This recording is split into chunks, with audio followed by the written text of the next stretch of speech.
ጤና ይስጥልን እንደምንውላችኋል ተመልካቾች። ይህ የኢትዮጵያ ቴሌቪዥን ነው። 6 ሰዓት ሆኗል። ዜና ኢትዮጵያ ተጀምሯል። አበይት ጉዳዮቻችንን እናስቀድም።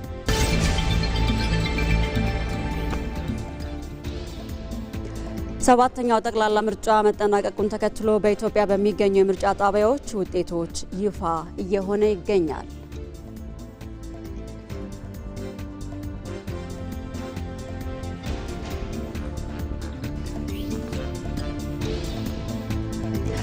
ተመልካቾች ከዚህ ከዋናው ስቱዲዮ በቀጥታ ወደ እናንተ ከምናደርሳቸው ዘገባዎቻችን ባሻገር ትላንትና ሰባተኛው ጠቅላላ ምርጫ መጠናቀቁ ይታወቃልና ይሄንን በሚመለከት የተለያዩ ባልደረቦቻችን ከተለያዩ አካባቢዎች መረጃዎችን ሲያደርሱን ቆይታ አድርገዋል። ትላንት የተጠናቀቀውን ሰባተኛው ጠቅላላ ምርጫ አስመልክቶ ባልደረባችን ቶማስ ኃይሉ ሽንሌ ነው የሚገኘው። እዛ አካባቢ የምርጫው መጠናቀቅን ተከትሎ ያለው ድባብ ምን ይመስላል የሚለውን ያስቃኘናል። ከዛ ባሻገር ደግሞ ባልደረባችን ሌላኛው ባህር ዳር ይገኛል። ሳሙኤል ወርቃየው ነው የምርጫ መጠናቀቁን ተከትሎ ውጤቶችም ይፋ እየሆኑ ነው የሚገኙትና ይህንን በሚመለከት ያለውን ድባብ የሚነግረን ይሆናል። ከዚህ ከዋናው ስቱዲዮ ደግሞ ዜናዎችን እየመራው ነጻነት ፍቅሩ አብሬያችሁ ቆይታ አደርጋለሁ። አብራችሁን ቆዩ። ወደ ቀዳሚው ዜናዎቻችን እናልፋለን። ከሰባተኛው ጠቅላላ ምርጫ ማግስት ዛሬ ጠዋት ከእንጦጦ እስከ ቀጨኔ መድኃኔዓለም ያለውን የመልሶ ማልማትና የወንዝ ዳርቻ ልማት ፕሮጀክት በይፋ ስራ አስጀምረናል ሲሉ ጠቅላይ ሚኒስትር አብይ አህመድ በማህበራዊ ትስስር ገጻቸው ላይ አስፍረዋል። ይህ ትልቅ ተነሳሽነት የተራቆቱ አካባቢዎችን በዘመናዊ የአፈር ጥበቃና በወንዝ ማጣራት ወደ አረንጓዴ ስፍራዎች በመቀየር የፍራፍሬ ፓርኮችን ከእግር ጉዞና ከብስክሌት መንገዶች ጋር በማቀናጀት መዲናችንን አድሷታል ብለዋል ጠቅላይ ሚኒስትሩ በማህበራዊ ትስስር ገጻቸው ላይ። በአጠቃላይ የ22.25 ኪሎ ሜትር የወንዝ ዳርቻ ልማትን የሚሸፍነው ይህ ፕሮጀክት የማይቆራረጥ የልማት ስራችን ህያው ምስክር ከመሆኑም በላይ የሀገራዊ እድገታችን የአካባቢ ጥበቃና የከተማ እድሳትን በተግባር የታየበት ነው ሲሉ ጠቅላይ ሚኒስትር አብይ አህመድ በማህበራዊ ትስስር ገጻቸው ላይ አስፍረዋል። ከዚሁ ከሰባተኛው ጠቅላላ ምርጫ ጋር ተያይዞ የምንመለከታቸውን ዜናዎቻችን ወደ እናንተ እናደርሳለን። ለዲሞክራሲ ስርዓት ግንባታ ዋጋ የከፈለውን የኢትዮጵያ ሕዝብ በንጽህና ማገልገል እንደሚገባ ጠቅላይ ሚኒስትር አብይ አህመድ አሳስበዋል። ሰባተኛው ጠቅላላ ምርጫ በሰላም መጠናቀቁን አስመልክቶ ጠቅላይ ሚኒስትር አብይ አህመድ ለኢትዮጵያ ሕዝብ የእንኳን ደስ አላችሁና የምስጋና መልእክትም አስተላልፈዋል። ጠቅላይ ሚኒስትሩ በምርጫው ሂደት ሕዝቡ ያሳየውን ጽናትና የሀገር ፍቅር ባንጸባረቀ መልኩ ባስተላለፉት መልእክትም የኢትዮጵያ ሕዝብ አስደናቂ ታምረኛና የዳበረ ባህል ያለው መሆኑን በዘንድሮ ምርጫ ዳግም ለዓለም ማሳየቱን ገልጸዋል። በብዙ ውጣ ውረዶች መካከል የተከናወነው የዘንድሮውን ምርጫ ስኬታማ ለማድረግ ዜጎች የከፈሉትን መስዋዕትነት ጠቅላይ ሚኒስትሩ በዝርዝርም አውስተዋል። የሌሊቱ ብርድና ጨለማ ሳያስፈራቸው፣ የቀጥሩ ፀሐይና ድንገተኛ ዝናብ ሳይበግራቸው፣ እንዲሁም ረጃጅም ሰልፎች ሳይታክቷቸው ድምጻቸውን የሰጡ ዜጎችንም አድንቀዋል።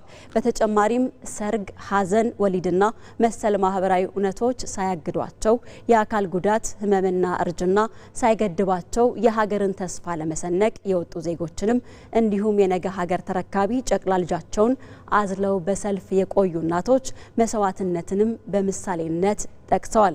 ከምንም በላይ ደግሞ የጠላት ጩኸትና ማስፈራሪያ ሳይበግራቸው ጽናታቸውን ያሳዩ ዜጎች ለዲሞክራሲና ለሀገር ህልውና የከፈሉት ዋጋ ታላቅ በመሆኑ ከልብ የመነጨ ምስጋና እንደሚገባቸውም ገልጸዋል። ጠቅላይ ሚኒስትሩ በመልእክታቸው ማጠቃለያ ላይ ለተፎካካሪ እጩዎችና ተመራጮች ጠንከር ያለ መልእክት ያስተላለፉ ሲሆን ይህንን ህዝብ ማገልገል መታደል ነው ብለዋል። በመሆኑም ተመራጮች በሙሉ ያከበራቸውንና ለዲሞክራሲ ስርዓት ግንባታ እጅግ ውድ ዋጋ የከፈለውን የኢትዮጵያን ህዝብ በተራቸው መልሰው እንዲያከብሩና በንጽህና ለማገልገል ራሳቸውን እንዲያዘጋጁ ጥሪ አቅርበዋል።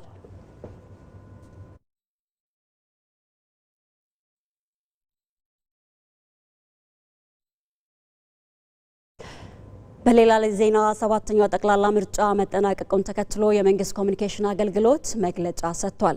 አገልግሎቱ በመግለጫው ኢትዮጵያውያን መርጠዋል፣ ኢትዮጵያ አሸንፋለች ብሏል።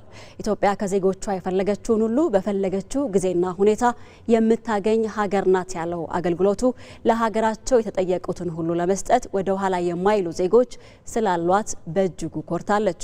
ከአድዋ እስከ ህዳሴ ግድብ፣ ከወገን ለወገን መረዳዳት እስከ አረንጓዴ አሻራ የዜጎቿን ተሳትፎ ጠይቃ ከመሻቷ በላይ ተሳክቶላታል።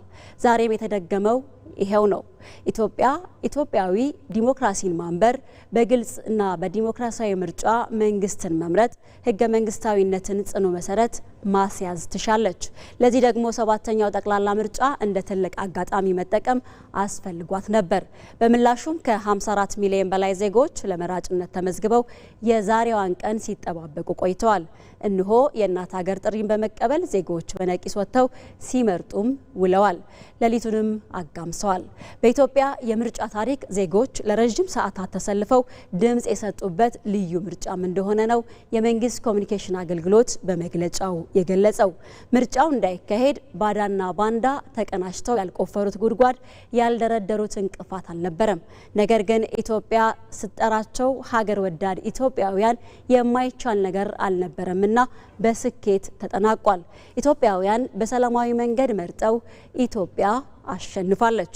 የኢትዮጵያን የዲሞክራሲያዊ ምርጫ ጥሪ ተቀብሎ ከንጋት እስከ ምሽት በመምረጥ ምላሽ ለሰጠው ሕዝብ ህገ መንግስታዊ ስርዓቱ እንዲጸና እንዲሁም ዜጎች በሰላም እንዲመርጡ ምቹ አውድ ለፈጠሩ የጸጥታ አካላት ወቅታዊና ትክክለኛ መረጃ በየደቂቃው ሲያደርሱ ለነበሩ የመገናኛ ብዙሃን ተቋማት እንዲሁም የምርጫውን ሂደት ለመሩ ላስተባበሩና ለታዘቡ ሁሉ ኢትዮጵያ ታመሰግናለች ሲል የኢፌዴሪ መንግስት ኮሚኒኬሽን አገልግሎት በሰጠው መግለጫ አስታውቋል። የኢፌዴሪ መንግስት ኮሚኒኬሽን አገልግሎት ግንቦት 25 ቀን 2018 ዓመተ ምህረት አዲስ አበባ።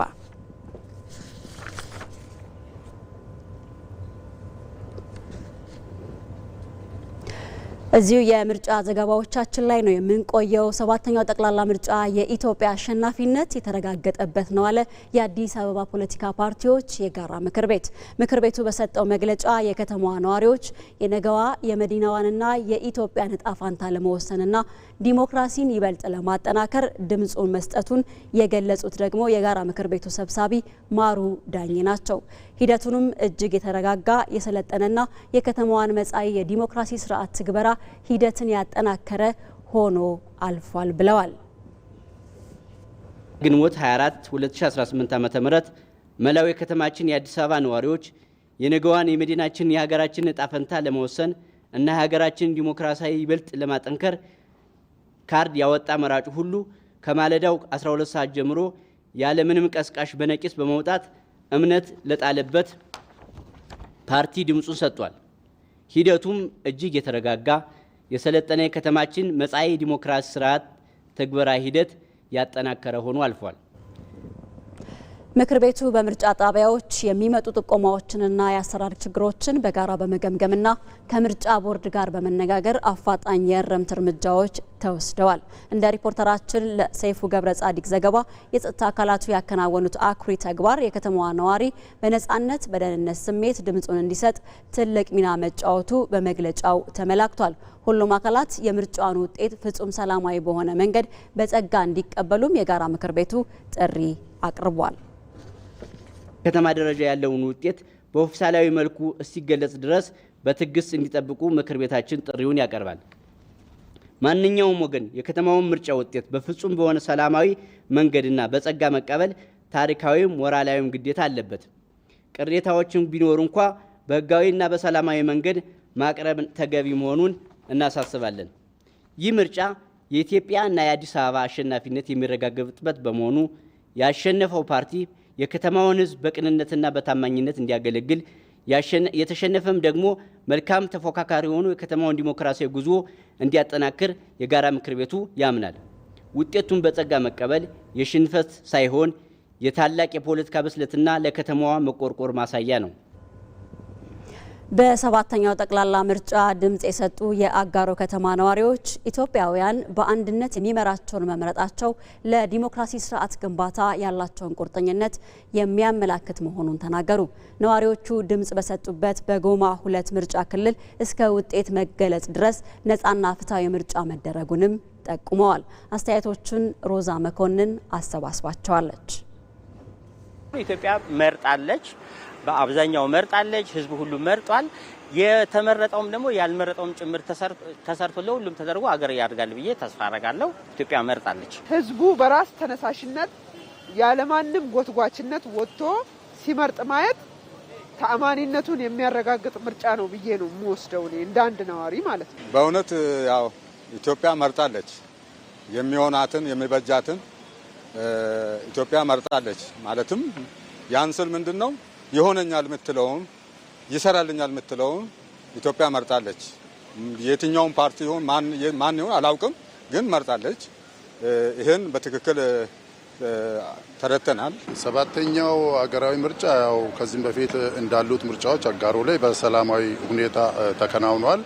በተለይ አጋሮ ህዝብ ደግሞ ለየት ባለ መልኩ ነው ሲመርጥ የነበረው። እንደምትመለከቱ ከተማው በጥሩ ሁኔታ ባማረበት ዋዜማ ላይ በመሆኑ አጋሮ እውነት ለየት ባለ ስሜት ነበር ምርጫውን ሲያካሄድ የነበረ። ህዝቡ በነቂስ ወጥቶ ነው ከጠዋት 12 ሰዓት ጀምሮ። በእውነት በየቦታው ብትመለከቺ ሰልፉ በጣም ልዩ ነበረ።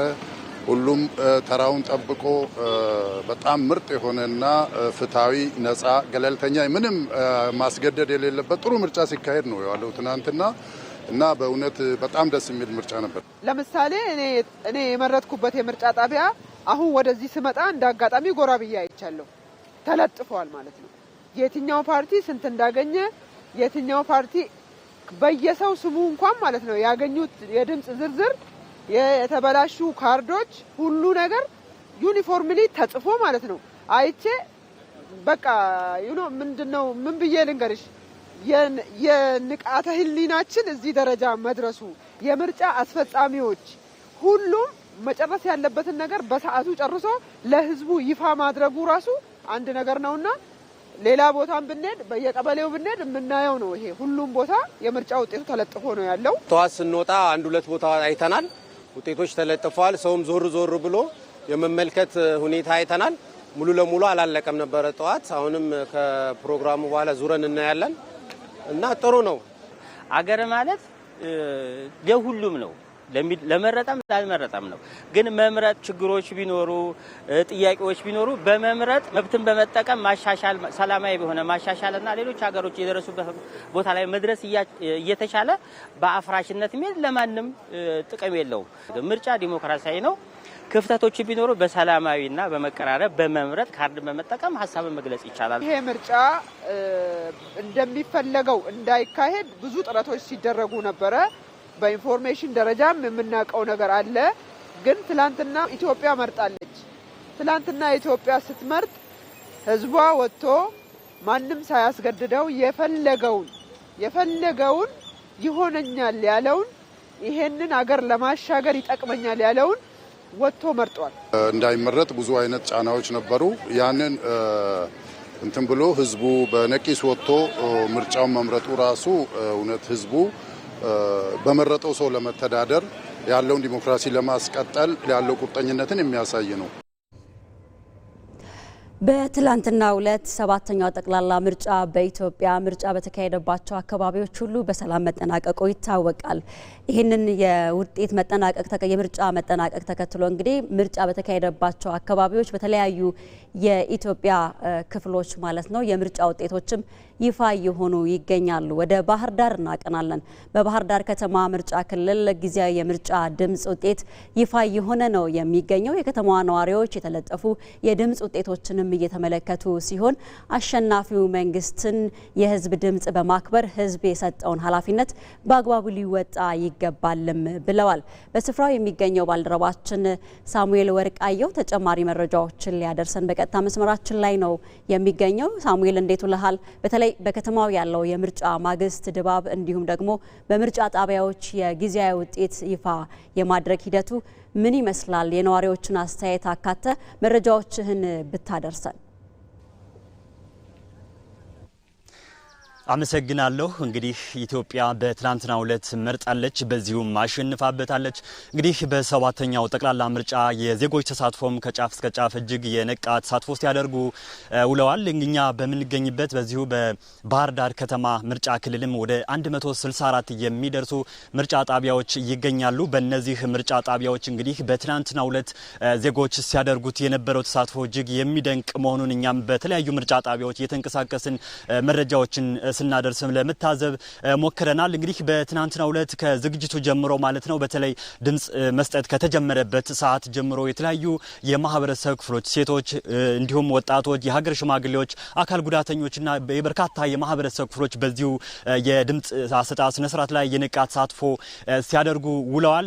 በተለይ ረጃጅም ሰልፎችም ጭምር ይታዩ ነበር። ከጠዋቱ ከብርዱ ሳይበግራቸው እንዲሁም የቀኑ ፀሐይና ሙቀት ሳይበግራቸው እንዲሁም ደግሞ ምሽት ላይም በተለይ የድምጽ መስጫ ሰዓቱ መራዘሙንም እንደ ምቹ አጋጣሚ በመጠቀምም ጭምር እስከ ምሽት ድረስ ድምጻቸውን ሲሰጡ ውለዋል። እኛም እንግዲህ በተለያዩ የምርጫ ጣቢያዎች እየተንቀሳቀስን የተለያዩ ሀሳቦችንም ስንጋራ ነበር። እንግዲህ እንደሚታወቀው ይህ ምርጫ ዲሞክራሲያዊ ሆኖ እንዲሁም ነጻና ገለልተኛ ሆኖ እንዲጠናቀቅ ይጠበቅ ነበር። በዚህ ረገድ እንግዲህ ስኬታማ እንደነበር የተለያዩ መራጮችና ነዋሪዎችም ሀሳባቸውን ሲያነሱ ቆይተዋል። በተለይ እንግዲህ ኢትዮጵያ በተለያዩ ዘመናት ጊዜያት ባደረገቻቸው የምርጫ ታሪኮች ሁሉ የዲሞክራሲ ስርዓቷን እየገነባችና ሂደቱንም እያጠናከረች መጥታለች። በተለይ ሰባተኛው ጠቅላላ ምርጫ ዜጎች የሚፈልጉትን መንግስትና ፓርቲ በተለይ ይበጀኛል፣ ይጠቅመኛል የሚሉትን መንግስት ለመምረጥ ያለማንም ጎትጓችነት ማለት ነው በራሳቸው በዲሞክራሲያዊ መንገድና ነጻና ገለልተኛ በሆነ መልኩ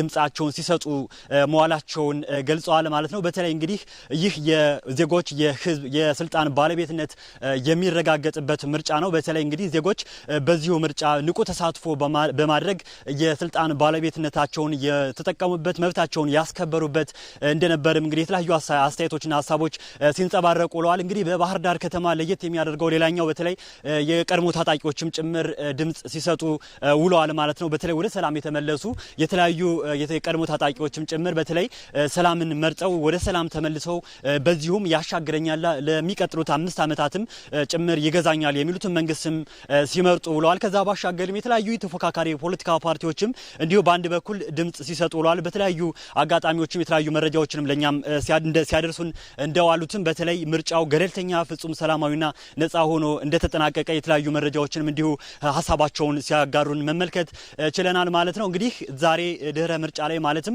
ጊዜያዊ የምርጫ ውጤቶች በተለያዩ የምርጫ ጣቢያዎች እየተለጠፉ ተመልክተናል። እንግዲህ ቀደም ሲል እንዳነሳሁት በከተማ አስተዳደሩ በሚገኘው ምርጫ ክልል ማለት ነው ወደ 164 የምርጫ ጣቢያዎች አሉ። በእነዚህ የምርጫ ጣቢያዎችም እንግዲህ አስፈላጊው የውጤት የማጠናቀቅ ስራዎች ተጠናቀው በአሁኑ ወቅት ጊዜያዊ ውጤቶች እየተለጠፉ ይገኛሉ። እነዚህ የሚለጠፉ ውጤቶችንም እንግዲህ የከተማ ነዋሪዎች በተለያዩ አጋጣሚዎች ሁሉ ወደ ስራ የሚንቀሳቀሱትም የዕለት ዕለት እንቅስቃሴዎችን የሚያደርጉ ዜጎችም ጭምር ሰብሰብ እያሉ እነዚህ የሚለጠፉ ጊዜያዊ የምርጫ ውጤቶችንም እንዲሁ እየተመለከቱ ይገኛሉ። ትናንት የሰጠውት ድምጽ ምኑ ላይ ያረፈ የሚለውንም እንዲሁ ማለት ነው ለማረጋገጥ የሚያመች ዘንድ እየተሰባሰቡ ውጤቶችን ሲመለከቱ ተመልክተናል። እንግዲህ ትናንት በነበረው ቆይታም የተለያዩ ዜጎችም ሲያነሱ እንደነበረው ምርጫ የህዝብ ድምጽ ነው። ማህበረሰቡ ራሱ በድምጹ የሚወስንበት ነውና ይህን የህዝብ ድምጽ የሆነውን ውጤት ደግሞ አምኖ መቀበል ያስፈልጋል። የተለያዩ ፖለቲካ ፓርቲዎች እንግዲህ በዚሁ አስፈላጊውን ዝግጅት አድርገው አስፈላጊ የፖለቲካ እንቅስቃሴዎችንም ጭምር አድርገው የነቃ ተሳትፎ አድርገው ተወዳድረውበታል። በዚሁ ውድድርም ታዲያ የሚወስነው የህዝብ ድምጽ ነውና በምርጫ ቦርድ አማካኝነት የሚወጣው መጨረሻውንም ውጤትም ጭምር የህዝብ ድምጽ እንደመሆኑ መጠን ይህን ውጤት አምኖ መቀበል እንደሚያስፈልግና ለቀጣይ 5 ዓመታትም ወደ ሰላማዊ ትግል መግባት እንደሚያስፈልግም የተለያዩ የፖለቲካ ፓርቲዎችም ጭምር ሀሳባቸውን ሲያነሱ ቆይተዋል። እንግዲህ በዚሁ አጋጣሚ የተለያዩ የፖለቲካ ፓርቲዎችም ጭምር ይህን ውጤት አምነው እንደሚቀበሉ ሌሎችም ደግሞ እንዲሁ አምነው በመቀበል ለቀጣይ ዓመታትም ወደ ሰላማዊ ትግል አስፈላጊውን ሰላማዊ ትግል እንደሚያደርጉ ሀሳባቸውን ሲያንጸባርቁበት የነበረበት ምርጫ ነው ማለት ይቻላል። እንግዲህ ከዛሬው ከጊዜያዊ የምርጫ ውጤት አለጣጠፍም ጀምሮ እንዲሁም የትናንትና ውሎም እንዳጠቃላይ በባህር ዳር ከተማ የተካሄደው ሰባተኛው ጠቅላላ ምርጫ እጅግ ፍጹም ሰላማዊ እንዲሁም የተለያዩ ዜጎችም ለሰላሙ መስፈንም የበኩላቸውን አስተዋጽኦ ሲያደርጉ የነበሩበት የተለያዩ በጎ ፈቃደኞችም እንዲሁ ለሰላም መከበርና ምርጫው ሰላማዊ ሆኖ እንዲጠናቀቅም የበኩላቸውን አስተዋጽኦ ሲያበረክቱበት እንዲሁም ከተለያዩ የጸጥታ አካላትም ጋርም ጭምር በቅንጅት ሲሰሩበት መዋላቸውን እንዲሁ ለመታዘብ ችለናል ማለት ነው። በዚህም እንግዲህ በቅንጅት በተሰራ ስራም በከተማዋ የነበረው ነባራዊ ሁኔታ የነበረው የምርጫ ሂደት ፍጹም ሰላማዊና ስኬታማ መሆኑን ለመታዘብ ችለናል። ለጊዜ ያለ መረጃ ይህን ይመስላል። ሳሙኤል ወርቃየው ስለ መረጃዎች እናመሰግናለን። ወደ ሶማሌ ክልል እናመራለን። በሶማሌ ክልል የሚገኘው ባልደረባችን ቶማስ ኃይሉ ነው። እዚያ ያለውን ድባብ ደግሞ የሚያስቃኘን ይሆናል። በሶማሌ ክልል ሽንሌ ወረዳ ሰባተኛው ጠቅላላ ምርጫ ፍጹም ሰላማዊና እንዲሁም ደግሞ ዜጎች ይወክለኛል የሚሉትን በነጻነት መርጠው የድምጽ ውጤትም እየተለጠፈ ነው የሚገኘውና ይህንን ጉዳይ ነው የምንመለከተው። እዚህ ጉዳይ ላይ ነው ቆይታ የምናደርገው። በቀጥታ መስመራችን ላይ ቶማስ ኃይሉ ይገኛል። ቶማስ እንዴት ውለሃል? ቀደም ሲል ያነሳው ሀሳብ አለና በተለይም የምርጫው ሂደት ትላንት የሚመስለው ድባብ ምንድነው የሚለውን እንዲሁም ደግሞ የህዝብ ስሜት ምን ይመስል ነበር የሚለውን መረጃዎችን ብታጋራን። አመሰግናለሁ። በሶማሌ ክልል ሽንሌ ወረዳ እንግዲህ የተለያዩ አርሶ አደሮች በስፋት አርብቶ አደሮች በስፋት የሚኖሩበት አካባቢ ነው፣ ወረዳ ነው። ወደ 47 የሚጠጉ የምርጫ ጣቢያዎች ነበሩ። በእነዚህ በ47 የሚጠጉ የምርጫ ጣቢያዎች ውስጥም በተለያዩ ቀናት እስከ ትላንትና ድረስ እየተዘዋወርን ምን ያህል ቁሳቁስ ተሟልቷል፣ ለምርጫ ያላቸውን የአርብቶ አደሩን ዝግጁነት እንዲሁም ምን ያህል ዲሞክራሲያዊ ሰላማዊና ፍትሃዊ ምርጫ ሊሆን ይችላል የሚለውን ነገር ስናጣራ ስናይ ሀሳቦችን ስናሰባስብ ነበረ እስከ ትላንትና ድረስ ማለት ነው። ትላንትና በ47ቱም የምርጫ ጣቢያዎች አርብቶ አደሩ መጥቶ ይበጀኛል፣ ያገለግለኛል እንዲሁም ደግሞ ልማቴን፣ ሰላሜን፣ እድገቴንም ያረጋግጥልኛል የሚለውን ፓርቲና ግለሰብ ሲመርጥ የዋለበትን ሁኔታ ለመታዘብ ችያለሁ። እንግዲህ ከጠዋት ጀምሮ ነበረ እኛ ከተገኘንበት ከ11 ሰዓት ጀምሮ የተለያዩ ምርጫ ጣቢያዎች ውስጥ እየሄዱ ሀሳባቸውን ድምጻቸውን ሲሰጡ የዋሉበትን ሁኔታ ለመታዘብ እየቻልንበት ነው። እንግዲህ አርብቶ አደር ማህበረሰቡ በተለይም ደግሞ ምርጫ አካታች መሆን አለበት የሚለውንም በስፋት እየተገነዘብንበት ነበረ። ይህም ደግሞ አካታች አንድ ምርጫ ካልሆነ ይወክለኛል የሚለው ባልወከለው አካል የሚተዳደር ይሆናል ማለት ነው። ይህ ደግሞ የሚገባውን ልማት የሚገባውንም እድገትም ላያረጋግጥለት ይችላል። ይህ ደግሞ አርብቶ አደሩ አካባቢ ላይ በነበርንባቸው ቆይታዎች በአጠቃላይ ሊባል በሚችል ሁኔታ የምርጫ ግንዛቤያቸው እያደገ እንደነበረም ለመታዘብ የቻልንበት ነው። ከዛ ውጭ ደግሞ ዲሞክራሲያዊ በሆነ መንገድ ነው እንግዲህ የሚፈልጉትን እየሄዱ ሲመርጡ የነበረው። በዚሁ በምርጫ ጣቢያዎች ተዘዋውረንም እንደነበረ እንግዲህ በሰዓቱ የምርጫ አስፈጻሚዎች ተገኝተዋል። የምርጫ ቁሳቁስ ርክክብ ተደርጎ ነበረ እንግዲህ የምርጫው ሂደቱ የተጀመረው ማለት ነው። በርካታ ህዝቦች ናቸው እንግዲህ በተለይ ጠዋቱ ክፍለ ጊዜ ላይ ይሄ በጣም ሞቃታማ አካባቢ ከመሆኑ አኳያ በጠዋቱ ክፍለ ጊዜ ላይ ብዙ የምርጫ ጣቢያዎች ሙሉ ነበሩ። እዛ እየሄዱ ሲመርጡ የታዘብንበት ነበር። እንግዲህ ማታ የምርጫ ድምጽ አሰጣጥ ስነ ስርዓቱ ሰዓቱ መጨመሩ ትዝ ይለናል እና እሱንም እስከተወሰነ ያህል ጊዜ ተጠብቆ የምርጫ ቆጠራም ተደርጎ ነበረ።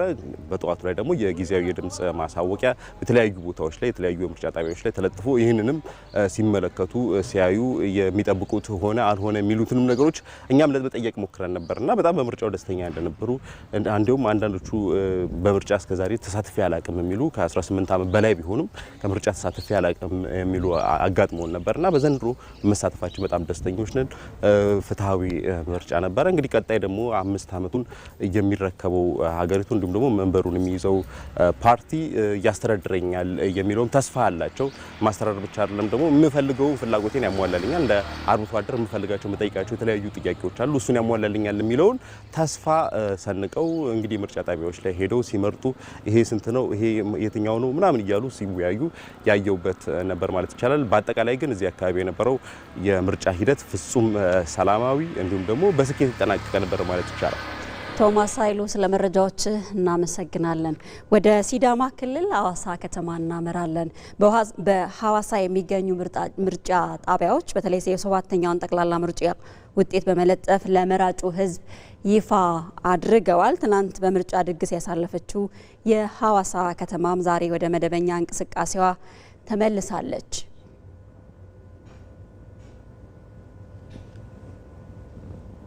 በሐዋሳ የሚገኘው ባልደረባችን ፍቃደ ባለማየሁ የምርጫ ማግስት ሐዋሳ ከተማ ምን ትመስላለች የሚለውን እንዲሁም ደግሞ የህዝቡን ስሜት ሊያጋራን በቀጥታ መስመራችን ነው የሚገኘው። ፍቃደ እንዴት ውለሃል? ቀደም ሲል ካነሳሁት ሀሳብ ጋር ተያይዞ ሐዋሳ ከምርጫ ማግስት ምን ትመስላለች? የምርጫ ውጤቶች ደግሞ በምርጫ ጣቢያው ተለጥፈዋልና የህብረተሰቡ ስሜት ከዚህ ጋር ተያይዞ ምንድን ነው የሚመስለው? እሺ እጅግ በጣም አድርጌ አመሰግናለሁኝ። እንግዲህ በትላንትናው ዕለት በሰባተኛው ጠቅላላ ምርጫ በታሪክ ከፍተኛ የሆነ ህዝብ በምርጫ ሲሳተፍ ማሳለፉ የሚታወስ ነው። እኔ በምገኝበት በሲዳማ ክልልም በተለይ በሐዋሳ ከተማ 308 የሚደርሱ የምርጫ ጣቢያዎች አሉ። በእነዚህ ጣቢያዎች በትናንትናው ዕለት ከጠዋቱ 12 ሰዓት ጀምሮ እስከ ምሽት ድረስ ህብረተሰቡ በነቂስ ወጥቶ ይበጀኛል፣ ይጠቅመኛል፣ ኢትዮጵያን ወደፊት ሊያሻግራት ይችላል የሚለውን ፓርቲ ውስጣቸው ያሰበውን የወሰኑትን ህብረተሰቡ የከተማው ነዋሪዎች ካርድ የወሰዱ መራጮች እንግዲህ ድምጻቸውን ሲሰጡ ውለዋል። በትላንትና ውሎ እንግዲህ ምርጫው እኛም ተዘዋውረን እንደተመለከት ነው ፍጹም ሰላማዊ በሆነ መልኩ ምሽት ላይ ተጠናቆ የቆጠራ ስራዎች ሲከናወኑ አድረው ዛሬ ከማለዳው ጀምሮ በተለያዩ የምርጫ ጣቢያዎች ላይ ህብረተሰቡ የመረጠው የምርጫ ውጤት በየምርጫ ጣቢያዎች በራፍ ላይ ተለጥፎ መመልከት ችለናል። በርከት ያሉ እንግዲህ የከተማው ነዋሪዎችም በየአካባቢያቸው የሚገኙ የምርጫ ጣቢያዎች ላይ የምርጫ ውጤት ድምጽ የሰጡት ውጤት ምን እንደሚመስል ሲመለከቱ እኛም መታዘብ ችለናል። እንግዲህ በዛው ደግሞ ያነጋገርናቸው የከተማው ነዋሪዎች መራጩ የህብረተሰብ ክፍል እንግዲህ እኛ መርጠናል፣ ኃላፊነታችንን ተወጥተናል፣ የምርጫውንም ውጤት አይተናል። ይሄንን ውጤት እኛ በጸጋ እንቀበላለን። አጠቃላይ ግን የምርጫ ቦርድ ይፋ የሚያደርገውን የምርጫ ውጤት የምንጠባበቅ ነው የሚሆነው። ኢትዮጵያ መርጣለች። በዚህ ምርጫ እንግዲህ የምታሸንፈውም ኢትዮጵያ ናት የሚል ሀሳባቸውን ሰጥተውኛል። ከዛም አልፎ እንግዲህ የፖለቲካ ፓርቲዎች በተለይም የሚያሸንፈው የፖለቲካ ፓርቲ ህብረተሰቡ ትልቅ ኃላፊነት ነው እየጣለበት ያለውና ከወዲሁ ራሱን ኢትዮጵያን ወደፊት ለማራመድ ከወዲሁን ራሱን ማዘጋጀት ይጠበቅበታል ብለዋል። ምናልባት በምርጫው የሚሸነፉ የፖለቲካ ፓርቲዎች ደግሞ ለብሔራዊ ጥቅም ከሚያሸንፈው የፖለቲካ ፓርቲ ጋር በጋራ ለመስራት ከወዲሁ መዘጋጀትና አንድ ላይ ሆነን ኢትዮጵያን ካለችበት ችግር አውጥተን ወዳደጉ ሀገራት ተርታ ለማሰለፍ መረባረብ ይኖርብናል የሚል መልእክት አስተላልፈዋል። እንግዲህ በአጠቃላይ ምርጫው ሰላማዊ የሆነ ዲሞክራሲያዊ የሆነ በተለይም ጠዋት ላይ በየምርጫ ጣቢያዎቹ ደግሞ ህብረተሰቡ የሰጠው ድምጽ መለጠፉ ግልጽ የሆነ ምርጫ ለመካሄዱ ማሳያዎች ናቸው። እነዚህ ውጤቶች ናቸው እንግዲህ ህብረተሰቡ ውጤቱን አሁን ከየደጃፉ ከየምርጫ ጣቢያው መመልከት ጀምሯል። ተደምረው አጠቃላይ የሀገር ውጤት ሊሆኑ የሚችሉትና በተለይም ግልጽነት የሰፈነበት ምርጫ ለመሆኑ እነዚህ ጉዳዮች ማሳያ ናቸው። እንግዲህ አሁን ከጀርባዬም እንደምትመለከቱት በትናንትናው ዕለት የሐዋሳ ከተማ ታላቅ ድግስ ውስጥ ያለች ነው የሚመስለው። ዛሬ ደግሞ ምርጫውም ከተለጠፈ በኋላ ህብረተሰቡ የምርጫ ውጤቱን ከተመለከተ በኋላ ወደ መደበኛ እንቅስቃሴዋ ሐዋሳ የተመለሰችበት ሁኔታን እኛም መመልከት ችለናል። አጠቃላይ እንግዲህ ያለኝ መረጃ ይሄንን ነው የሚመስለው። እጅግ በጣም አድርጌ አመሰግናለሁ። ፍቃደ አብል ስለ መረጃዎች እናመሰግናለን። በዚሁ የምናቀና ወደ ወላይታ ሶዶ ይሆናል። እዚያ የሚገኘው ባልደረባችን ተመስገን ተስፋዬ ትላንት የተካሄደውን እንዲሁም ደግሞ የተጠናቀቀውን ሰባተኛው ጠቅላላ ምርጫ አስመልክቶ እዚያ ያለውን ድባብ ደግሞ ሊያስቃኘን በቀጥታ መስመራችን ላይ ነው የሚገኘው። ተመስገን እንዴት ውለሃል? ትላንትና ሰባተኛው ጠቅላላ ምርጫ በሰላም ተጠናቋልና እዛ አካባቢ የውጤቶችም ይፋ እየተደረጉ ነው የሚገኙት። ያለው ድባብ ምን ይመስላል የሚለውን መረጃዎችን ብታጋራን። አመሰግናለሁ። በትላንትናው ዕለት በተካሄደው ሰባተኛው ጠቅላላ ምርጫ ኢትዮጵያውያን በነቂስ ወጥተው ከፍተኛ ቁጥር ያለው ከዚህ ቀደም ከነበረው የምርጫ ታሪኮች በላቀ ሁኔታ ከፍተኛ የህዝብ ቁጥር የታየበት ምርጫ ሆኖ ማለፉ ይታወሳል። እኛ በምንገኝበት የብዙ ብሔር ብሔረሰቦች ስብጥር በሆነችው የደቡብ ኢትዮጵያ ክልልም በተመሳሳይ ምርጫው በተለያዩ አካባቢዎች ሲካሄድ ቆይቷል። አሁን የምንገኘው የደቡብ ኢትዮጵያ ክልል የአስተዳደርና የፖለቲካ ማዕከል በሆነችው ወላይታ ሶዶ ከተማ ነው። በከተማዋም በሁሉም አካባቢዎች በተዘጋጁ የምርጫ ጣቢያዎች በትላንትናው ዕለት ዜጎች በነቂስ ከማለዳው 12 ሰዓት ጀምሮ እስከ ምሽት 12 ሰዓት እንደዚሁም ደግሞ ብሔራዊ ምርጫ ቦርድ ይፋ ባደረገው የጭማሪ ሰዓትም እስከ ምሽት 6 ሰዓት ድረስ የምርጫ ስርዓቱን ያላጠናቀቁ ጣቢያዎች ዜጎችን ሲያስተናግዱ ምርጫው በሰላማዊ ሁኔታ ተካሂዶ በትላንትናው ዕለት የድምጽ መስጠት ስነ ስርዓት ተጠናቋል።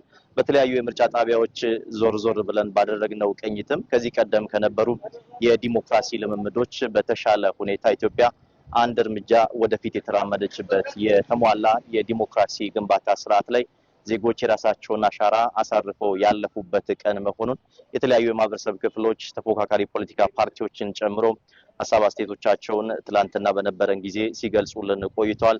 ዛሬ ደግሞ በማግስቱ ያለው ድባብ እንደ ወላይታ ሶዶ ከተማ ምን ይመስላል የሚሉትን በአንዳንድ የምርጫ ጣቢያዎች የጊዜያዊ ውጤት ማሳወቂያዎችንም ተዘዋውረን ተመልክተናል። ዜጎች በከተማዋ እንግዲህ ወደ መደበኛ የስራ እንቅስቃሴ፣ ተማሪዎች ወደ ትምህርት ገበታቸው፣ ነጋዴውም ወደ ንግዱ፣ ሌላውም የማህበረሰብ ክፍል የመንግስት ሰራተኛው ወደ መደበኛ ስራው የተመለሰበትን ድባብ ስናስተውል ነበረ። እግረ መንገድ ደግሞ ወደ ስራ ቦታቸው ሲያመሩ እስካሁን ድረስ ባለውም ከጀርባችን እንደምትመለከቱት የተለጠፉ ውጤቶችን የመመልከቱን ስራ ሲያከናውኑ ቆይቷል። በትላንትናው ዕለት በነቂስ ወጥተው ድምጽ የመስጠታቸውን ያክል ድምጻችን ምን ይመስላል፣ ውጤቱ እንዴት ነው የሚለውን ዞር ብለው በምርጫ ጣቢያቸው እየተመለከቱ ይገኛሉ። ትላንትና ፍጹም ሰላማዊ ፍጹም ነፃ በሆነ መንገድ የመምረጣቸውን ያክል አሁን ደግሞ የሰጡት ድምጽ የተጠበቀ እንዲሆን የህዝብ የሰጠው ድምጽ ምንም ይሁን ምንም አሸናፊው ፓርቲ ቀጣይ 5 ዓመት ህዝብን የሚያስተዳድርበትን እድል ይዞ የሚቀጥልበትና የህዝብ ድምጽ የሚጠበቅበት ስርዓት ቀጥሎ ባለው ጊዜ ሊከናወን ይገባል የሚሉ አስተያየቶቻቸውን ሰጥቷል። ግልጽ በሆነ ቦታ ውጤቱ መለጠፉ ደግሞ እንዳስደሰታቸው ነው። ከማለዳው ከጠዋት ጀምሮ በጊዜ ወዲያውኑ ወደ ንጋት 12 ሰዓት ጀምሮ የለጠፉ ጣቢያዎች አሉ። ምሽት ደግሞ አምሽቶ ገፋ አድርጎ የጨረሱ ጣቢያዎች ደግሞ ረፈድ ብሎ ውጤቶቻቸውን ይፋ አድርገው የመረጡ ዜጎች መጥተው እንዲመለከቱ እያደረጉ ነው የሚገኙትና በአስተያየቶቻቸውም እንግዲህ በቀጣይ ጊዜያቶች ህዝብን የሚመራውን መንግስት የመምረጡን ስራ አከናውነዋል። ቀሪውን ተግባር ደግሞ ከሚመረጠው መንግስት ጋር በጋራ ሀገርን የማልማት ወደ ልማታዊ ስራዎቻችን የምንመለስበት ጊዜ ይሆናል የሚሉ አስተያየቶቻቸውን ሲሰጡን ነበረ። ምርጫው ሂደት እጅግ በጣም የሚያስደስት የነጻነትን የተለማመንበት የዲሞክራሲ ስርዓት ግንባታን በይፋ የተለማመንበት ተግባር ነው ሲሉ ሀሳብ አስተያየቶቻቸውን ገልጸውልናል። ለአሁን ያለኝ መረጃ ይህንን ይመስላል። ተመስገን ተስፋዬ ስለ መረጃዎች እናመሰግናለን። የጋምቤላ ክልል ነዋሪዎች በድምጻችን የኢትዮጵያን አሸናፊነት እንዲረጋገጥ የድርሻችንን ተወጥተናል ሲሉ ተናግረዋል። በጋምቤላ ክልል የጋምቤላ ከተማ ነዋሪዎች ይፋ የተደረገውን ጊዜያዊ የምርጫ ውጤትም በመመልከት ላይ ይገኛሉ። ሪፖርተራችን ሚፍታ አብዱልቃድር ከስፍራው ተከታዩን ዘገባ አድርሶናል።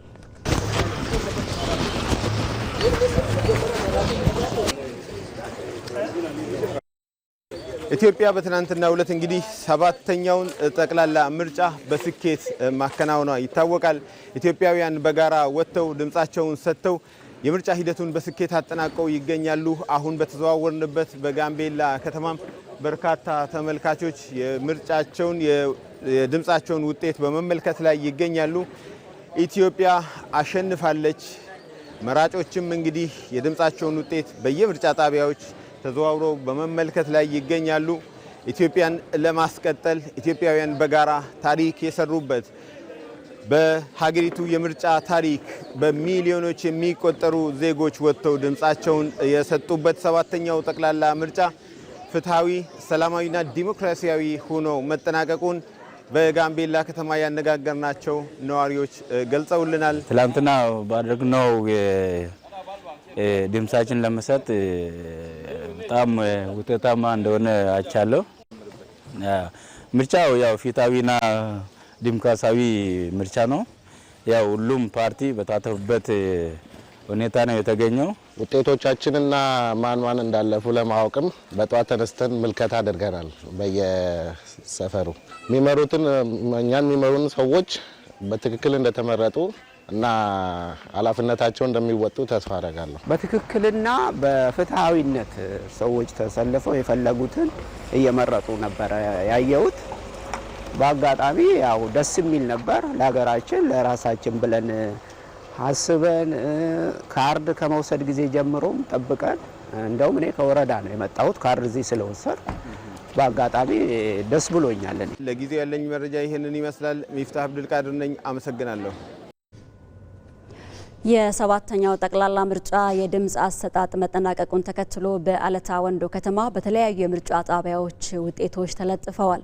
ነዋሪዎችም የተሳተፉባቸውን ማረጋገጫ የሆነውን የምርጫውን ውጤት እየተመለከቱ ይገኛል። በሲዳማ ክልል አለታ ወንዶ ከተማ የሚገኘው ባልደረባችን አስረሳ ወገሼ ተከታታይ መረጃ አድርሶናል። እሱን እንከታተል። በጣም አመሰግናለሁኝ። ሰባተኛው ጠቅላላ ምርጫ ኢትዮጵያውያን ለጠንካራ መንግስት ግንባታ ሰፊ የፖለቲካ ተሳትፎ ያደረጉበት ታሪካዊ ክስተት ሆኖ አልፏል። እዚህ አሁንኛ በምንገኝበት በሲዳማ ክልል ደቡባዊ ሲዳማ ዞን አለታ ወንዶ ከተማም በትናንትናው ዕለት የአካባቢው ነዋሪዎች በእጃቸው ያለውን ካርድ ትርጉም በመስጠት በማለዳ ተነስተው የሀገርንና የሕዝብን ጥቅም ያስከብራል ብለው ያመኑበትን ፓርቲ በነጻነት እየመረጡ አሳልፈዋል። የድምጽ አሰጣጡ በተጠናቀቀባቸው የምርጫ ጣቢያዎች ላይም ምሽት ላይ የድምጽ ቆጠራዎች እየተከናወኑ አልፈዋል።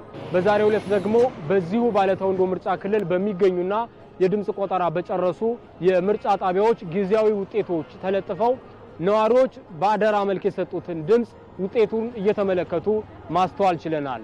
በዚህ በደቡባዊ ሲዳማ ዞን 6 የምርጫ ክልሎች ያሉ ሲሆን 18 የፖለቲካ ፓርቲዎች ጠንካራ ተሳትፎ አድርገዋል። በዛሬው ዕለትም የዞኑ የፖለቲካ ፓርቲዎች የጋራ ምክር ቤት ለመገናኛ ብዙሃን በሰጠው መግለጫ በአጠቃላይ በትናንትናው ዕለት በተለያዩ የምርጫ ክልሎችና የምርጫ ጣቢያዎች የነበረው የድምጽ አሰጣጥ ሂደት ሰላማዊና ነፃ ሆኖ መጠናቀቁን መታዘባቸውን እንዲሁ አረጋግጠውልናል። የከተማው ነዋሪዎችም በአጠቃላይ በድምጽ አሰጣጥ ሂደቱ በነበራቸው ተሳትፎ ደስተኛ መሆናቸውንና በዛሬው ዕለትም ባደራ መልክ የሰጡት ድምጽ በየምርጫ ጣቢያዎቹ ጊዜያዊ ውጤቱ ተለጥፎ እየተመለከቱ በመሆናቸው ደስተኛ መሆናቸውን ነግረውናል። ወደ ደብረ ብርሃን እናቀናለን። በደብረ ብርሃን ምርጫ ክልል ባሉ የምርጫ ጣቢያዎች እንግዲህ ውጤቶች ይፋ እየተደረጉ ነው የሚገኙት። ይህንን ውጤት ደግሞ የመራጩ ህብረተሰብ እየተመለከተም ይገኛል። እዛ የሚገኘው ባልደረባችን ብሩክ ተስፋዬ በቀጥታ መስመራችን ላይ ነው የሚገኘው። ተከታዩን መረጃ ያደርሰናል። ብሩክ እንዴት ውለሃል? እዛ ያለው ድባብ ምን ይመስላል የሚለውን መረጃዎችን ብታቀራል። አመሰግናለሁ። በደብረ ብርሃን ምርጫ ክልል ባሉ የምርጫ ጣቢያዎች የጊዜያዊ ውጤት ዛሬ ጠዋት ጀምሮ እንግዲህ ይፋ መሆን ጀምሯል። ህዝቡም በየምርጫ ጣቢያዎቹ በመገኘት ይህንን ጊዜያዊ ውጤት እየተመለከተ ነው የሚገኘው። ምርጫ እንግዲህ በአንድ ሉዓላዊ ሀገር ውስጥ ህዝብ የስልጣን ባለቤትነቱን በተግባር የሚያረጋግጥበት ታሪካዊ መድረክ ነው። ህዝቡም እንግዲህ የራሱን እድል በገዛ እጁ የወሰነበት ይህ ትልቅ ታሪካዊ ምዕራፍ በትናንትናው ዕለት ተከናውኗል ማለት ይቻላል። ዛሬ እንግዲህ በየምርጫ ጣቢያው የተለጠፉት ጊዜያዊ ውጤቶች የቁጥር መገለጫዎች ብቻ አይደሉም። ህዝቡም ቆሞ የሚያነባው እንግዲህ እንደምትመለከቱት የገዛ የራሱን የወደፊት እድልና የሀገሪቱን ሉዓላዊነት ሰነድ ነው ማለት ይቻላል። ሰባተኛው ጠቅላላ ምርጫ መካሄዱና አሁን የደረሰበት ምዕራፍ ለኢትዮጵያ ዘላቂ ሰላምና ፖለቲካዊ ጉዞ ትልቅ ትርጉም ያለው ነው። ምርጫ እንግዲህ ህዝብ የስልጣን ሉዓላዊ ባለቤት መሆኑን ከህገ መንግስት መርሆ አንስቶ በተግባር መሬት ላይ የሚያውልበት ብቸኛው ሰላማዊ መንገድ ምርጫ ነው። እንግዲህ በምርጫ በሌለበት የፖለቲካ ምህዳር ውስጥ ህዝብ ተመልካች ብቻ ይሆናል። ምርጫ ሲካሄድ ግን እያንዳንዱ ዜጋ የምርጫ ካርዱን በመያዝ የሀገር ወሳኝ አካል መሆኑን በተግባር ያረጋግጣል ማለት ነው። እንግዲህ ዛሬ እያየነው እንዳለ ነው ህዝቡ በየምርጫ ጣቢያዎቹ በመገኘት ይህንን ጊዜያዊ ውጤቱን መመልከቱ የእኔም ድምጽ ዋጋ አለው የሚል መልእክት እንዳለው መረዳት ይቻላል ማለት ነው። ለጊዜው ያሉኝ መረጃዎች እነዚህ ናቸው። አመሰግናለሁ። ብሩክ ተስፋዬ ስለ መረጃዎች እናመሰግናለን። ተመልካቾች ለ6 ሰዓት ዜና ኢትዮጵያ ያዝናቸው ዜናዎቻችን እነዚህ ይመስላሉ። ስፖርት ከእናንተ ጋር በተለያዩ መረጃዎች ቆይታ ያደርጋል። መልካም ጊዜ ይሁንላችሁ። ዜና ኢትዮጵያ 7 ሰዓት ላይ ይመለሳል።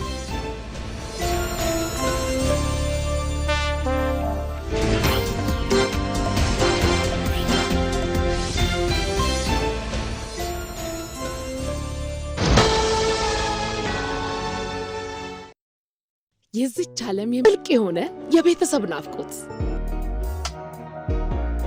ለበዓሉ ከየትኛውም የዓለም ክፍል በባንካችን ስዊፍት ኮድ ሲንቄታ ወይም በሪሃ በዳሃብሽን በኢትዮ ዳሽና በዌስተርን ዩኒየን በኩል የተላከሎትን የውጭ ሀገር ገንዘብ ከመልካም መስተንግዶ ጋር ከሲንቄ ባንክ ይቀበል። ሲንቄ ባንክ በአንድነት ወደ ስኬት።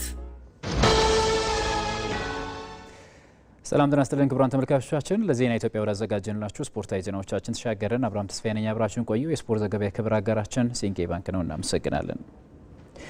የዓለም አትሌቲክስ የዮሚፍ ቀጀልቻና የሳሮን በሬን የዓለም ክብረ ወሰኖችን አጸደቅም። የካቲት ወር 2025 ላይ በካስቴሊኖ የ10 ኪሎ ሜትር የጎዳና ላይ ውድድር አትሌት ዮሚፍ ቀጀልቻ ሲያሸንፍ ያስመዘገበበት 26 ደቂቃ ከ31 ሰከንድ የወንዶቹ የ10 ኪሎ ሜትር የዓለም ክብረ ወሰን ሆኖም ተመዝግቧል። ክብረ ወሰኑ ሊጸድቅ የቻለው ቀደም ሲል ኬንያዊው አትሌት ሮኒክስ ኪፕሩቶ ያስመዝግቦት የነበረው 26 ደቂቃ ከ24 ሰከንድም በአበረታች ቅመሞች ወይም ዶፒንግ ሕግ ጥሰት ምክንያት ሙሉ ለሙሉ በመሰረዙም ስለመሆኑ ተገልጿል። በዚህም መሰረት የሁለት ጊዜ የዓለም የ10,000 ሜትር የብር ሜዳሊያ ባለቤቱ ዮሚፍ ቀጀልቻ በቫሌንሲያ ያስመዘገበውን የግማሽ ማራቶን የዓለም ክብረ ወሰንን ጨምሮ በአንድ ጊዜ የሁለት ክብረ ወሰኖች ባለቤትም ሆኗል። በሌላ በኩል አትሌት ሳሮን በርሄ በኦስትራቫ የካቲት ወር ላይ 2026 በ1500 ሜትር ያስመዘገበችው የ4 ደቂቃ ከ01 ሰከንድ ከ23 ማይክሮ ሰከንድ ሰዓትም የዓለም ከ20 ዓመት በታች አዲስ ክብረ ወሰን ሆኖ በይፋም ጸድቋል። ኢትዮጵያውያኑ በተጨማሪም የሌሎች 4 አትሌቶች ክብረ ወሰንን ትላንት የዓለም አትሌቲክስ ማጽደቁም ተሰምቷል። በ2026 ዳይመንድ ሊግ ሶስተኛ መዳረሻ በሆነችው ራባት በተደረጉ ውድድሮች ኢትዮጵያን አትሌቶች ውጤት ቀንቷቸዋል። በሴቶቹ 1500 ሜትር አትሌት ፍረወይኒ ኃይሉ 3 ደቂቃ ከ58 ከ25 ሰዓት በሆነ ጊዜም ፈጣን ሰዓት በማስመዝገብ ቀዳሚ ሆና ማጠናቃለች። በዚሁ ርቀት ሀረገቤን ካላይ በሰከንዶች ተቀድማ ሁለተኛ ደረጃን ይዛ ፈጽማለች። በሌሎች በኩሎች በሴቶች 800 ሜትር አትሌት ጽጌ ዱጉማ በ1 ደቂቃ ከ57 ሰከንድ 24 ማይክሮ ሰከንድ በሆነ ሰዓት ፈጣን ሰዓት በማስመዝገብ ሁለተኛ ደረጃን ይዛ አጠናቃለች።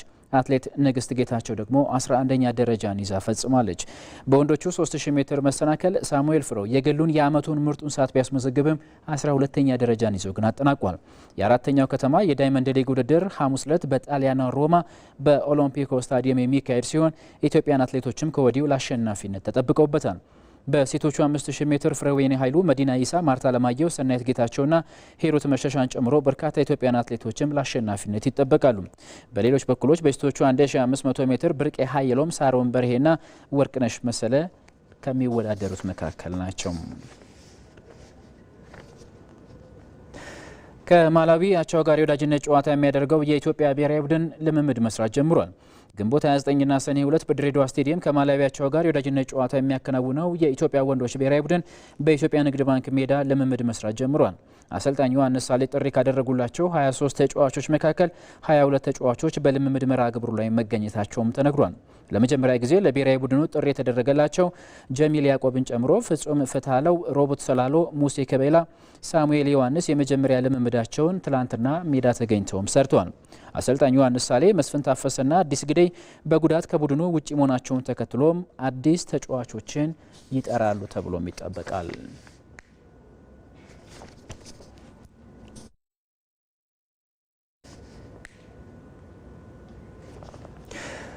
የአጭር ርቀት አትሌቶችን ውጤታማ ለማድረግ ከቅርብ ጊዜ ወዲህ የተገኙ የሚገኙ አህጉር አቀፍና ዓለም አቀፍ ውድድሮችን መጠቀም እንደሚገባ ተጠቆመ። የአጭር ርቀት አትሌቶች ተፈላጊነት ላይ መስራት መጀመሩን በቅርቡ በጋና በተካሄደው የአፍሪካ አትሌቲክስ ሻምፒዮና ላይ ታሪካዊ ድል እንዲመዘገብም አድርጎታል። አብርሃም አድማሱ በኢትዮጵያ የአትሌቲክስ ታሪክ ብቅ ጥልቅ ከሚሉ ድሎች የዘለለ ተከታታይና ወጥነት ያለው ውጤትን በአጭር ርቀትና በሜዳ ተግባራት ውድድር ላይ ማሳካት አልተቻለም። ለወትሮም የውድድር ዕድል ችግር የሚነሳበት ይህ ዘርፍ በአህጉራዊ መድረኮች ያለው ውጤትም ተቀዛቅዞ ከርሟል። ሆኖም በቅርቡ በጋና አክራ በተካሄደው የአፍሪካ አትሌቲክስ ሻምፒዮና ላይ ግን ኢትዮጵያ ተስፋ ብቻ ሳይሆን ድልንም ይዘው የመጡ ልጆችን አግኝታለች። በ400 ሜትር ሴቶች የመጀመሪያውን ወርቅ ሜዳሊያም አጭር ርቀትን በፍላጎቷ ሳይሆን በአሰልጣኟ ምክር በጀመረችው ጫይባልያ አማካኝነት አሳክታለች። 2016 53ኛ ሻምፒዮን ተወዳድር ያለው 800 በቶርሽን ያኔ ነው ኮቹ የሲዳማ ኮች አብዮት እሱ አስፈረመኝ። 2016 ላይ ወጣቶች ሐዋሳ ሲካሄድ ግማሽ ማጣሪያ ላይ አራተኛው ሆኜ ነው የወደኩት። ከዛ የሆነ ለውጥ እየመጣበት መጣ። ከ8 ይልቅ 4 ላይ ለውጥ እየመጣ ከዛ ያው ወደ ጥሩ ትሬኒንግ ተመልሼ ሁሉንም ነገር ትሬኒንግ ላይ አሻሽዬ 400 ላይ ለዚህ ውጤት በቅቻለሁ። መጀመሪያ ሮጥበታለሁ ያሰብኩት ፊልድ አልነበረም፣ ግን ስገባ ስሰራበት የውጤት መጥቷል። ለዘርፉ የሚሰጠው ትኩረት በሚፈለገው ልክ ባያድግም ከወትሮ ለውጥ እንዳለ ይነሳል። የብሔራዊ ቡድኑ የአጭር ርቀት አሰልጣኝ ጌታቸው ሙሉጌታ በአትሌቶች ተፈላጊነት ላይ መሰራቱ ለውጤቱ አግዞናል ሲል ሀሳቡን ለኢቲቪ ሰጥቷል። ሳይኮሎጂ ትልቅ ቦታ ይዛል። የሆነ ተፈላጊነት አንዳንዴ የአጭር ርቀት ላይ እንደ መሸጋገሪያ ነው የሚታየው፣ ለሚድል ዲስታንስ መጋቢ ነው። ከሆነ ጊዜ ከቅርብ ጊዜ ወዲህ ፌዴሬሽኑ ላይ የተወሰኑ እንትኖች ትኩረቶች መጥቷል። ሙከራ ውድድርም እንድናደርግ ተደርጓል። 100% በስራ የመጣ ነው ማለት ይቻላል። ምክንያቱም ካልተሰራ ምንም የምናመጣው ነገር የለም። አጭር ርቀት ቴክኒካል ነው። አሁን የአጃይባን ውጤት ማየት ይቻላል። የአጃይባ እያደገ ነው የመጣው። የውድድር እድሉ ትልቁ ለውጥ ማሳያ አትሌቶቹ እንደቀደሞቹ የርቀቱ ተወዳዳሪዎች በሀገር ውስጥ ብቻ አልተገደቡም። በዚህ መልኩ የሚገኙ ውድድር እድሎችን ግን ለመጠቀም ስልጠናንም በዓለም አቀፍ ደረጃ የማስኬዱ ፈተና ቀላል አይሆንም። ያው ትንሽ የጉልበት ማነስ ነው የሚፈጠረው ውድድር ሲበዛ፣ ግን በዛው ቁጥር ደግሞ ብዙ ልምዶችን ይዘ ነው የምትመጣው። በቃ አሁን ለዚህ ለአፍሪካ ለወርቅ ሜዳሊያ ዋና አስተዋጽኦ ያደረገልኝ የዛ የቦትስዋና ውድድር ነው። ራሴን እችላለሁ ብዬ ያሰብኩበት ውድድር ቦትስዋናው ነበር። እዚህ መጥቼ ደግሞ የሞራል ሆኖኝ እዚህ አሸንፌ ወርቅ አምጥቻለሁ። ስፖርት ሳይንስ ነው። በጥናትና ምርምር ውስጥ ማለፍ አለብህ። ነገሮች እንዳለ በጥናትና ምርምር ያለፉ መሆን አለባቸው። እንግዲህ ቴክኒካል ነው ብለናል። እንግዲህ ስፔሻል ፓወር ኢቨንቶች ብዙ ነገር ይፈልጋሉ። ወደ ሜዳው ብቻ አልወጣልህም። አሁን ጂምናዚየም ላይ ስንቶቻችንን በጥንካሬ ስራ እምነት ያለን ለአጭር ርቀት እንግዲህ ማራቶን እንኳን ይሰራል አይደል? ጂምናዚየም ስራዎች ይሰራል። ፐርሰንቱ ይለያያል እንጂ የድግግሞሽ ስራና ጥረት ለውጤት ያበቃልና የተገኘው ድል ዘላቂ እንዲሆን ባለሙያው በአትሌቶች ምልመላ ላይ ፌዴሬሽኑ በብሔራዊ ቡድን ግንባታ ላይ ሊሰሩ እንደሚገባም ተጠቁሟል። በትንሹ ጎረቤታችን ኬንያ አሁን ካምፕ አላቸው፣ ኡጋንዳ አላቸው። በቃ እንደሱ ሰርተው በሪሌ ይሁን በ100 ሜትር ይሁን በ200 ሜትር ይሁን ጥሩ ተፎካካሪ ናቸው ሌላ ሀገራት አፍሪካ። እኛም ደግሞ ከነሱ በምንም አናንስም። ግን አንዳውን የፌዴሬሽኑ እገዛ የሚያስፈልገው እስካሁን ጥሩ ነገር እያደረጉ ነው ዘንድሮ በአጭር ርቀት ላይ። አሁን የሚያስፈልገው ነገር በተለይ ናሽናል ቲም ተቀናጅተው ኮች ጥሩ ኮች ተመርጦ ከውጭም ይምጣ ከሀገር ውስጥ የሚገኝ ጥሩ ኮች ተመርጦ በቃ ያመጣሉ ተብሎ የሚታሰቡ አትሌቶች ላይ ኢንቨስት ተደርጎባቸው ቢሰሩ መልቲ ኢቨንት ላይ እንትን ያልናቸው እነዚህ ታች ፕሮጀክቶች አሉ አይደለ? ከዛ እንደዚህ ማከላት ሲመጡ በጣም ትንንሽ ልጆች ናቸው የሚገቡት አይደለ? ኤርሊ ፊልድ ስፔሻላይዝ ባያረጉ ቀድመው አንተ የ100 ሜትር ሯጭ ነህ፣ አንተ የ10 ሺህ ሯጭ ነህ ባይባሉ ደስ ይለኛል። አስገብቷቸው የሆነ አመት እዛው መልቲ ኢቨንት ላይ እንዲቆዩ ማድረግ። ከዛ በኋላ ብዙ ነገራቸው ስፒድ ዊንዶ፣ ስትሬንግዝ ዊንዶዎች አሉ። እነዛን ለይተው እንዲወጡ ማድረግ። ከዛ በኋላ ደግሞ እነ ጦርነሽ አካዳሚ፣ ስፖርት አካዳሚ ላይ የተወሰኑ እንደ ልቀት ማዕከል ቢሆኑ። ኢትዮጵያ በአጭር ርቀት ዘርፍ ቆጥሮ የተሻለ ድል ባሳካችበት የአክራው አፍሪካ አትሌቲክስ ሻምፒዮና 5 የወርቅ 4 የብርና 6 የነሐስ በድምሩ 15 ሜዳሊያዎችን ማግኘቷ ይታወሳል። ከውጭ ከሁለት የውድድር ዘመናት ቆይታ በኋላ ሊቨርፑል ከኔዘርላንዳዊ አሰልጣኝ አርነ ስሎት ጋር በይፋ መለያየታቸውን ተከትሎ አሁን ላይ አንዶኒ ራዮላን ቀዳሚ ምርጫቸው ማድረጋቸውም ተሰምተዋል። ለመሆኑ ሊቨርፑል አንዶኒ ራዮላን ለምን ፈለገው? እሱ ባለው ተሸመ በዚህ ጉዳይ ላይ ተጨማሪ ዘገባ አለው። ከስኬታማው አሰልጣኝ የርገን ክሎፕ መልቀቅ በኋላ በአንፊልድ የከተሙት ኔዘርላንዳዊ አሰልጣኝ በመጡ ዓመት የዊል ኔቨር ዎክ አሎን በሚለው የደጋፊዎቹ ዜማ ታግዞ የፕሪሚየር ሊጉን ዋንጫ አሳኩም። በሁለተኛው ዓመታቸው በአውሮፓ መድረክ ጭምር ለመንገስ እቅድ ይዞ በርካታ ረብጣ ሚሊዮኖችን አውጥቶ ተጫዋች አስፈርመዋል። ነገር ግን በውድድር ዓመቱ የተጠበቀው ሳይሆን ቀርቶ በቀውስ የታጀበ ጉዞ አደረጉ። መልበሻ ክፍሉም ተናጋ። በተለይም ከግብፃዊ ኮከብ ሙሐመድ ሳላ ጋር የነበራቸው ግንኙነት እየሻከረ መጣ። ለስንብታቸውም እንደ ምክንያት የተነሳው ይኸው ነው። አሁን ሊቨርፑል በሌላ ትልቅ የለውጥ ዋዜማ ላይ ይገኛል። ቀያዮቹ አሁን ላይ በአውሮፓ እግር ኳስ ውስጥ ካሉ እጅግ አስደናቂ አሰልጣኞች አንዱ ለሆነው ለአንዶኒ ራዮላ ኃላፊነቱን ለመስጠት እየተዘጋጁ ነው። የ43 ዓመቱ ስፔናዊ ከቦርንማውዝ ጋር ካሳለፈው አስደናቂ ጊዜ በኋላ ቀጣዩ የሊቨርፑል ዋና አሰልጣኝ ይሆናል ተብሎ ይጠበቃል። ለመሆኑ አንዶኒ ራዮላ ማን ነው? ሊቨርፑልስ በዓለም እግር ኳስ ውስጥ ካሉ ትላልቅ ክለቦች አንዱን ለመምራት እሱ ትክክለኛው ሰው ነው ብሎ ያመነው ለምንድን ነው? የራዮላ የአሰልጣኝነት ጉዞ ከተለመደው የተለየ ነው። በአትሌቲኮ ቢልባኦ የነበረው ስኬታማ የተጫዋችነት ህይወት ካበቃ በኋላ እንደ ጓደኞቹ የባስክ ተወላጆች ሻቪ አሎንሶና ሚካኤል አርቴታ ወደ አሰልጣኝነት ብቅ አለ። በ2023 ከቦርንማውዝ ጋር ወደ ፕሪሚየር ሊግ ከመምጣቱ በፊት በቆጵሮስና በስፔን ያሉ ክለቦችን በኃላፊነት መርቷል። ብዙዎች በእንግሊዝ እግር ኳስ ሊሳካለት ይችላል ወይ የሚል ጥያቄ አንስቶ ነበር። አዎ፣ በእርግጥ አጀማመሩ አልጋ በአልጋ አልነበረም። ቦርንማውዝን በኃላፊነት በተረከበ የመጀመሪያ ወራት ውጤት ለማግኘት ተቸግሮ የነበረ ሲሆን አንዳንድ ተቺዎች የእሱ ኃይል የቀላቀለ የጨዋታ መንገድ በፕሪሚየር ሊጉ ሊሰራ ይችላል ወይ ብሎ ተጠራጥሮም ነበር። ነገር ግን ኢራኦላ ለፍልስፍናው ታማኝ ሆኖ ቀጠለ። ቀስ በቀስ ቦርንማውዝ በሊጉ ውስጥ ካሉ እጅግ አዝናኝና አደገኛ ቡድኖች አንዱ ለመሆን በቅቷል። ፈጣን፣ ፍርሃት አልባና የማይበገሩ አድርጎ ሰርቷቸዋል። በ2025-26 የውድድር ዘመን ማብቂያ ላይ ቦርንማውዝ ታሪካዊ ነገር አሳካ።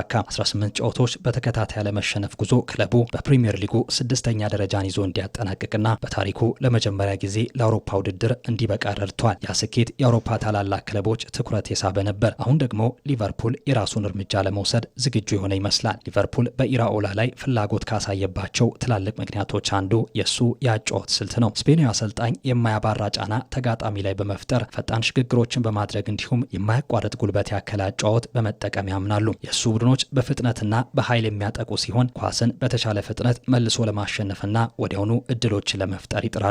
ይህ ፍልስፍና ለብዙ ደጋፊዎች ሊቨርፑል በየርገን ክሎፕ ስር ይጫወት የነበረውን እግር ኳስ ያስታውሳል። በቅርብ ወራት አንፊልዳውያን ሊቨርፑል ያንን ማንነቱን በከፊል እንዳጣ ተሰምቷቸው ነበር። የውጤት ማጣቱም ተጨምሮ በደጋፊዎች ዘንድ ብስጭት እንዲጨምር ምክንያት ሆኗል። ኢራኦላ ወደ ቀድሞ ውብ አጨዋወቱ ሊቨርፑልን የሚመልስ ይመስላል። የቀድሞ የሊቨርፑል አምበል ስቴቨን ጄራርድ በቅርቡ እንደጠቆመው የኢራኦላ ስልት ለአንፊልድ ፍጹም ተስማሚ እንደሚሆን በርካታ ደጋፊዎችም እንደሚወዱት ተናግሯል። ነገር ግን ሊቨርፑል በኢራኦላ ላይ አይኑን የጣለው በታክቲኩ ብቻ አይደለም። ሊቨርፑል በኢራኦላ ተጫዋቾችን የማሳደግና የማብቃት ብቃትም ተማርኳል። በቦርንማውዝ በነበረበት ጊዜ በርካታ ወጣት ተጫዋቾች በሱ መሪነት በፍጥነት አድጓል። በራስ መተማመንን በመገንባት ብቃትን በማሻሻልና ጠንካራ የቡድን ባህልን በመፍጠር ረገድ መልካም ስም አትርፏል። እነዚህ የአሰልጣኙ ባህሪያት አዳዲስ ታዳጊ ተጫዋቾችን ከአካዳሚው እያፈራ በሚገኘው በሊቨርፑል ቤት ውስጥ ወሳኝነት አላቸው። የሱ የስራ ባህልም አድናቆት የተቸረው ነው። በቦርንማውዝ አብሮት የሰሩት ሰዎች ራሱን የማሻሻል አባዜ የተጠናወተው አሰልጣኝ በማለት ይገልጹታል። ቀድሞ የሚመጣ ዘግይቶ የሚወጣና በልምምድ ላይ ቀጥተኛ ተሳትፎ የሚያደርግ አሰልጣኝ ነው። የቁርጠኝነት የሊቨርፑል አመራሮች ክለቡን ከመምራት ጋር ተያይዞ የሚመጣውን ከፍተኛ ጫና ተቋቁሞ ስኬታማ ሊሆን ይችላል ብሎ እንዲያምኑ ካደረጓቸው ምክንያቶች አንዱ ነው። በእርግጥ ጥያቄዎች አሁንም አሉ። ቦርንማውዝን መምራትና